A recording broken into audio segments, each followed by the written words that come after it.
अब हम समझेंगे फ्लेमिंग के दाएं हाथ का नियम और फ्लेमिंग के दाएं हाथ की हथेली के नियम, ठीक है ना। तो फ्लेमिंग के दाएं और बाएं हाथ का नियम सीखने के लिए देखो, एक ही बार में दो के दोनों नियम पहले पढ़ लो।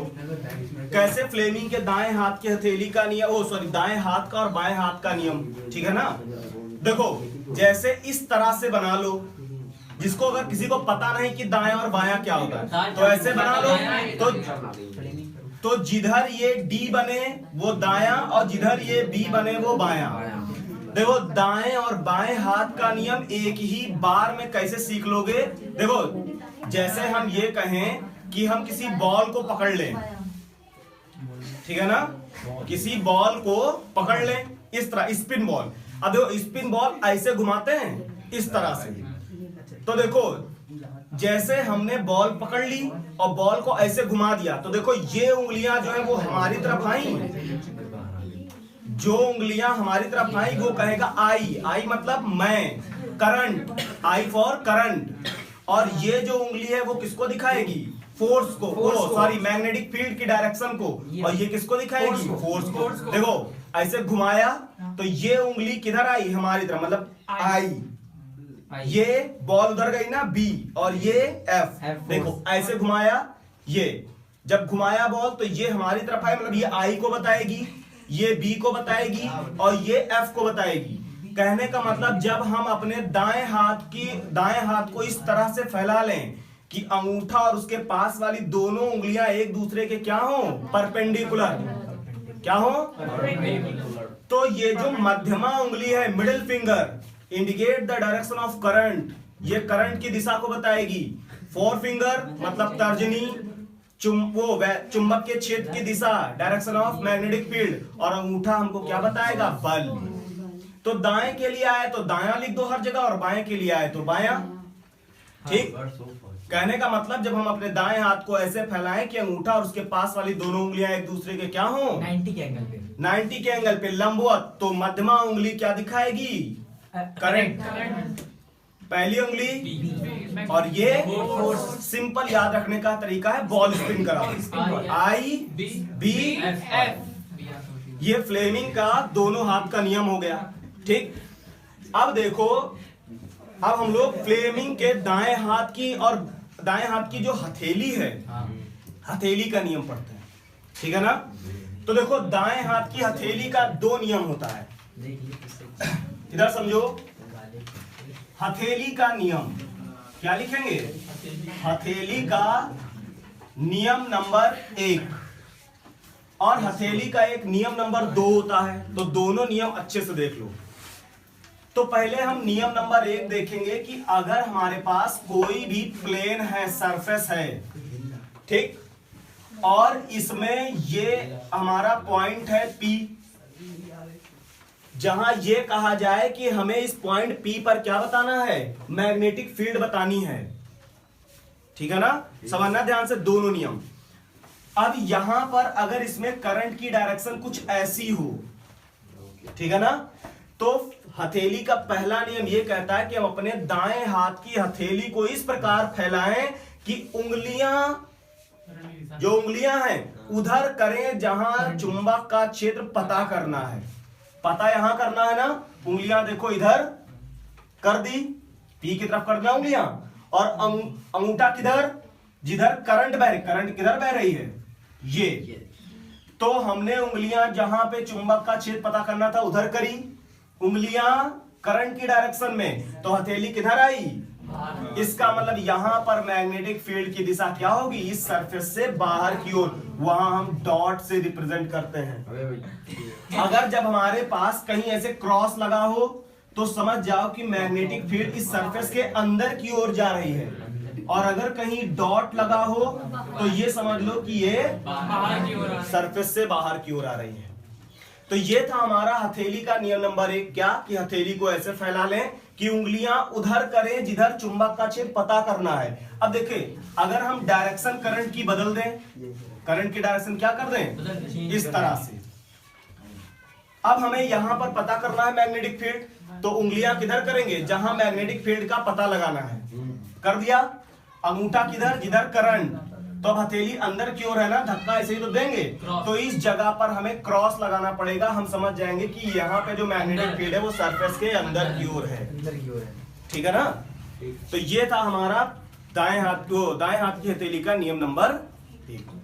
अब दाएं हाथ की हथेली का नियम नंबर 2 पढ़ते हैं, वो और ही ज्यादा इंटरेस्टिंग है, बहुत ज्यादा मजेदार, ठीक है ना। देखो अब दाएं हाथ की हथेली का नियम नंबर 2 क्या कहता है। नियम नंबर 2, अभी हम नियम नंबर 2 को बहुत अच्छे से कैसे समझ पाएंगे वो देखो फिगर से। नियम नंबर 2 में तुम्हें सबसे पहले तो ये बात जान लो कि अगर कहीं क्रॉस लगा हुआ है तो हम ये समझ जाएंगे कि हमारे पास मैग्नेटिक फील्ड किधर है, इस सरफेस के अंदर की ओर घुस रही है।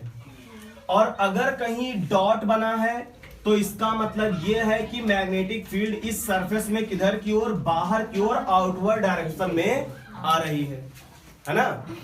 अब हमें ये 2 चीजें दिख रही हैं कि अगर क्रॉस लगा है तो सरफेस के अंदर की ओर और डॉट लगा है तो सरफेस से बाहर की ओर, ठीक है ना। अब क्या होगा कि इसमें और इसमें दोनों में क्या प्रक्रिया चलती है, क्या प्रोसेस है वो देखेंगे, नियम हमको समझ में आ जाएगा। इसके लिए 2 बात पहले समझ लो कि अगर इलेक्ट्रॉन कहीं मूव कर रहा है ए से बी की ओर तो समझ जाओ करंट जो है उसकी जस्ट अपोजिट डायरेक्शन में बहेगी। और अगर प्रोटॉन जिधर चल रहा है ए से बी की ओर तो करंट भी उसी डायरेक्शन में मूव करेगी। मतलब कि इलेक्ट्रॉन के चलने की डायरेक्शन में करंट नहीं मूव करती, उसके अपोजिट डायरेक्शन में मूव करती है, और प्रोटॉन के चलने की डायरेक्शन में, ठीक है ना।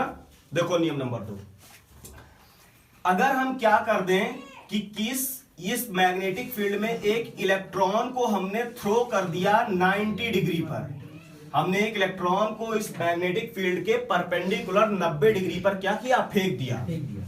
तो देखो मैग्नेटिक फील्ड तो ऐसे अंदर की ओर है ना, और हमने इलेक्ट्रॉन ऐसे अंदर की ओर फेंका, तो देखो दोनों के बीच में एंगल कितने डिग्री बना, 90 डिग्री। मतलब ये इलेक्ट्रॉन इस फील्ड में 90 डिग्री पर प्रवेश कर रहा है। तो हथेली का नियम नंबर 2 कहता है कि हम उंगलियां उधर करें जिधर चुंबक के क्षेत्र की दिशा हो। हमें उंगलियां किधर करनी है, direction to the magnetic field. तो यहां पर क्रॉस है तो मैग्नेटिक फील्ड की डायरेक्शन क्या होगी, अंदर की ओर हो गई। देखो उंगलियां अंदर की ओर कर ली, और अंगूठा उधर करेंगे जिधर करंट बहेगा। इलेक्ट्रॉन इधर तो करंट, इलेक्ट्रॉन इधर तो करंट। तो देखो उंगलियां अंदर कर ली और अंगूठा धक्का नीचे लगा, तो ये इलेक्ट्रॉन नीचे की ओर ऐसे झुक जाएगा। अब यहां पर हम हथेली का नियम नंबर 2 लगाएं, तो फिर उंगलियां अंदर की ओर, अंगूठा देखो करंट के डायरेक्शन में, तो इलेक्ट्रॉन इधर आ रहा है तो करंट। अब धक्का किधर लगा, अब ये इलेक्ट्रॉन इधर घूम गया, अब इस तरह से जा रहा है। फिर उंगलियां उधर जिधर मैग्नेटिक फील्ड, अंगूठा करंट की डायरेक्शन में, इलेक्ट्रॉन इधर तो करंट। अब ये किधर झुका, तो इस तरह से ये इलेक्ट्रॉन इसी मैग्नेटिक फील्ड में ऐसे राउंड राउंड करके गोल गोल घूमता रहेगा, ठीक है ना। तो हम ये समझ गए कि अगर हमारे पास कोई इलेक्ट्रॉन 90 डिग्री पर फेंक दिया जाए तो वो मैग्नेटिक फील्ड में सर्कुलर पाथ पर घूमेगा, और इसकी डायरेक्शन क्या होगी, क्लॉकवाइज। कैसी होगी, घड़ी के चलने की डायरेक्शन में, ठीक है। तो हथेली का नियम नंबर 2 क्या कहता है कि उंगलियां उधर करें जिधर चुंबक के क्षेत्र की दिशा हो, अंगूठा उधर करें इधर करंट की डायरेक्शन हो। तो हथेली हमको क्या बताएगा, धक्का देने की दिशा, ठीक है। अभी देखो इसके बारे में हम और बातें सीख लेते हैं, क्या कि जब कोई चीज सर्कुलर पाथ पर मूव करती है वृत्ताकार मार्ग पर, तो उसमें अभिकेंद्र बल सेंट्रिपिटल फोर्स लगना तय है। कोई अभिकेंद्र बल का फॉर्मूला बता सकते हो, F is equal to mv²/r, ठीक। जब ये इलेक्ट्रॉन इस मैग्नेटिक फील्ड में ऐसे सर्कुलर पाथ पे घूमेगा तो सर्कल है तो एक रेडियस भी होगी, और हमें पता है कि जब कोई चीज दुनिया में कैसी भी चीज हो अगर वो सर्कुलर पाथ पे घूमेगी तो उस पे अभिकेंद्र बल तो लगना ही लगना है, ठीक है ना, सेंट्रिपिटल फोर्स। और वो सेंट्रिपिटल फोर्स का फॉर्मूला होता है mv²/r, इक्वेशन नंबर क्या बन गई? फर्स्ट। अब हम ये भी जानते हैं लॉरेंस फोर्स, जब कभी किसी मैग्नेटिक फील्ड में कोई चार्ज पार्टिकल, इलेक्ट्रॉन क्या है? Charge particle. Electron charge particle है, जब मैग्नेटिक फील्ड में अंदर जाएगा तो उस पर एक फोर्स लगेगा, और वो फोर्स लगेगा क्या? QVB sine theta. ठीक। अब देखो, अब थीटा तो 90 डिग्री निकला, क्योंकि हमने कितने डिग्री पर प्रोजेक्ट किया था? 90 डिग्री पर। तो हमारे पास F is equal to QVB, ये इक्वेशन नंबर क्या बन गई? सेकंड। अब इक्वेशन फर्स्ट और सेकंड को अगर हम एक साथ लिखें तो देखो, दोनों के लेफ्ट हैंड साइड बराबर है, तो राइट हैंड साइड आपस में क्या होंगे? mv स्क्वायर बाई आर बराबर QVB, ये V से V।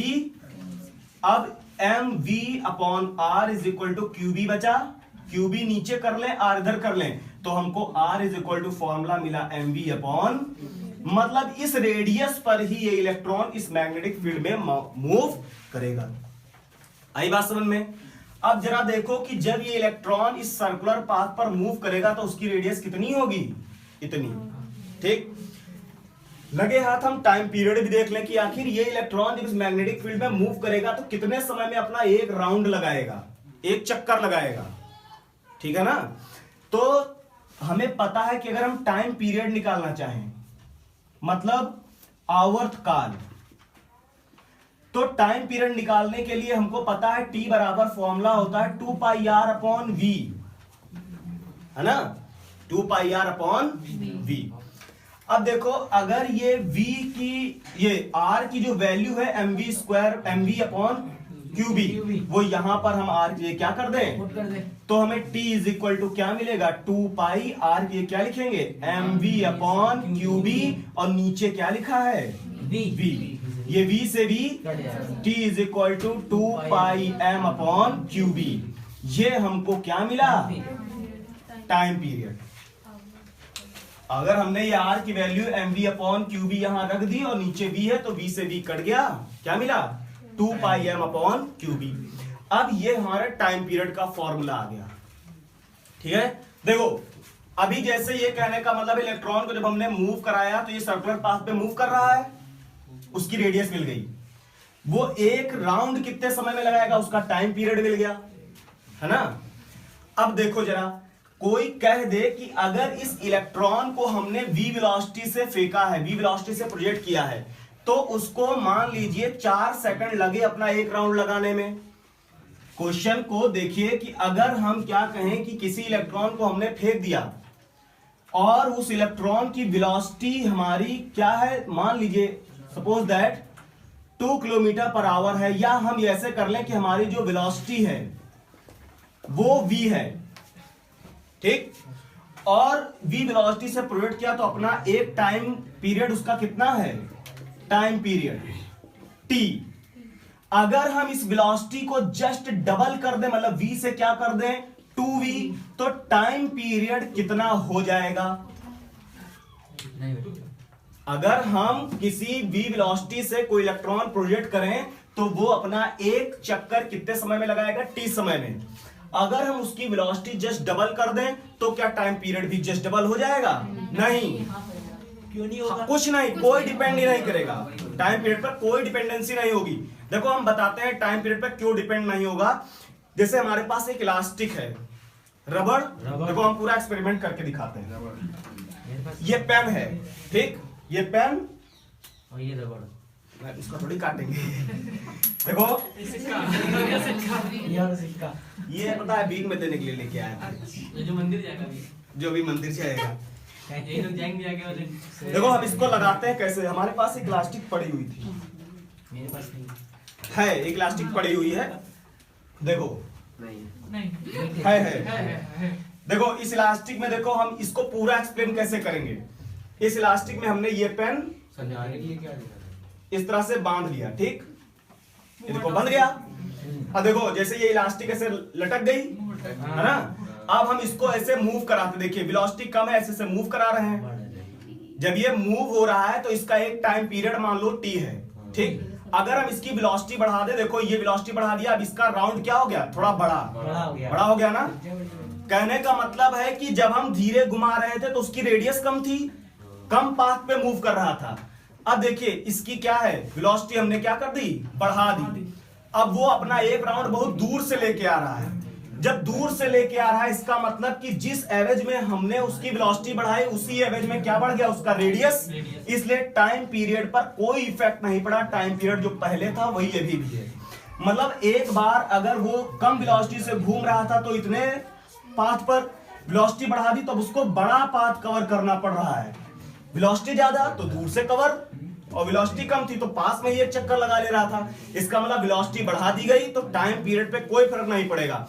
बहुत धीरे धीरे चल रहा था तो 1 सेकंड में अपना एक चक्कर लगा लिया। अगर गति तेज करा दी गई तो उसको दूर से एक राउंड लगाना पड़ा।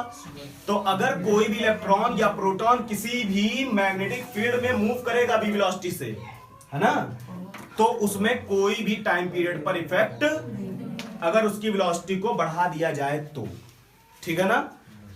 अगर हम यहीं पर कोई प्रोटॉन ले लेते, प्रोटॉन को प्रोजेक्ट करते, तो वो एंटी क्लॉकवाइज घूमता। कैसे, उंगलियां चुंबक के क्षेत्र की दिशा में, अंगूठा करंट, इलेक्ट्रॉन प्रोटॉन इधर, करंट भी उधर, धक्का किधर लगा, वो ऐसे एंटी क्लॉकवाइज में मूव करता। ठीक है ना, क्लियर हुआ ना पूरा कॉन्सेप्ट। तो इस तरह से हम कोई भी सर्कुलर पाथ पे घूमता हुआ अगर कोई भी चार्ज पार्टिकल है तो उसकी रेडियस पता कर सकते हैं और उसका टाइम पीरियड पता कर सकते हैं। ठीक है ना। अभी देखो इसमें 3 कंडीशनें देख लेते हैं। अगर हम कहें कि हमने कोई भी चार्ज पार्टिकल 90 डिग्री पर प्रोजेक्ट किया है तो उसका पाथ क्या होगा, सर्कुलर। अगर हमने उसको 0 डिग्री या फिर 180 डिग्री को प्रोजेक्ट किया है तो वो स्ट्रेट लाइन में मूव करेगा। और अगर इन दोनों को छोड़ के किसी भी 60 डिग्री 30 डिग्री इन सब पर प्रोजेक्ट करें तो उसका पाथ कैसा होगा, ऐसे हेलेक्सिकल, स्प्रिंग के आकार का। स्प्रिंग के आकार का। अगर कोई भी इलेक्ट्रॉन प्रोटॉन 90 डिग्री पर फेंकें तो सर्कुलर, 180 या 0 फेंके तो स्ट्रेट लाइन, और किसी एंगल पर फेंके तो स्प्रिंग। ठीक है ना।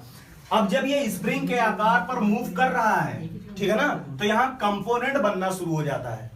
ठीक है ना। तो इस तरह से हम किसी भी एंगल पर किसी भी चार्ज पार्टिकल को फेंकें तो उसका पाथ कैसा होगा, इससे हम डिफाइन कर सकते हैं। ये था हमारे पास फ्लेमिंग के दाएं हाथ का नियम और दाएं हाथ की हथेली का पूरा एक्सप्लेनेशन। ठीक है ना।